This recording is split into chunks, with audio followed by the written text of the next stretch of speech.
লোকসভা ভোটে এখনো হাতে 1 মাস বাকি আছে, আর সেই ভোটের প্রাক্কালে দুটি লোকসভার প্রার্থী সহ ইলেকশন কমিটি এবং জেলা নেতৃত্বকে নিয়ে এক বৈঠক সারলেন তৃণমূলের second in command Abhishek Bandyopadhyay. এদিন তিনি পশ্চিম মেদিনীপুর জেলার খড়গপুরের একটি হোটেলে এই বৈঠকের আয়োজন করেন। যে বৈঠকে উপস্থিত হয়েছিলেন মন্ত্রী মানস রঞ্জন ভূঁইয়া, শিউলি সাহা, শ্রীকান্ত মাহাতো, তৃণমূলের জেলা সভাপতি সুজয় হাজরা, দুই প্রার্থী জুন মালিয়া ও দীপক অধিকারী।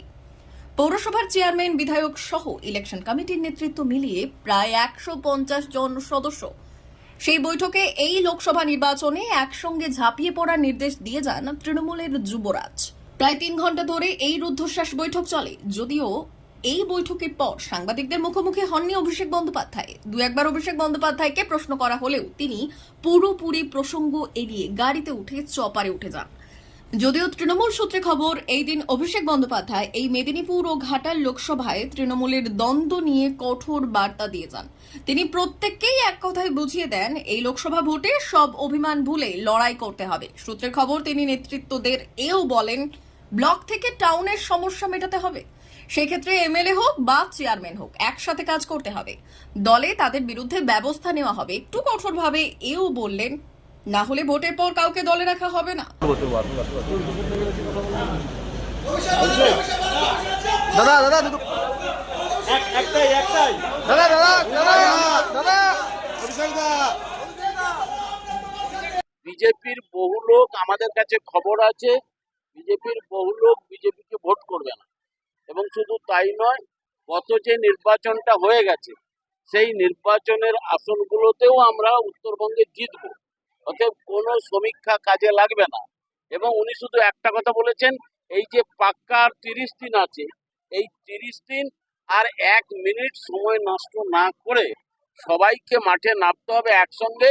উনি একটা যোগসূত্র তৈরি করে দিয়ে গেছেন যে ছোটখাটো নিজেদের মধ্যে যা বিবাদ বিসংবাদ মনোমালিন্য আছে সে সমস্ত ভুলে গিয়ে আপনাদের আগে দলের কথা ভাবতে হবে। মমতা বন্দ্যোপাধ্যায়ের মুখটা মনে রাখুন, আর মমতা বন্দ্যোপাধ্যায়ের মুখটা মনে রেখে আপনারা একদম জান লড়িয়ে খাটুন। সবাই হাত তুলে কথা দিয়েছেন, আমরা জান লড়িয়ে খেটে এই সিটগুলো সব জেতাবো, একদম নিশ্চিত করে বলেছেন।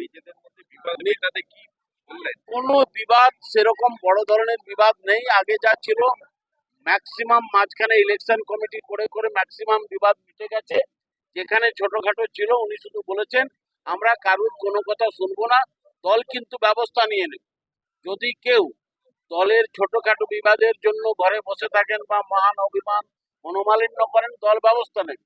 এখন সবাইকে উনি বলছেন, সব ভুলে নির্বাচনের পর সবার সাথে দরকার হলে ইন্ডিভিজুয়ালি বসবেন, কিন্তু বিবাদ ভুলে আপনাদেরকে একটা হয়ে নেমে পড়তে হবে দলের কাজে, নির্বাচনের কাজে। সংসদীয় গণতন্ত্রে নির্বাচনটাই শেষ কথা বলছে এবং বিজেপি ভুল তথ্য দেওয়ার চেষ্টা করছে।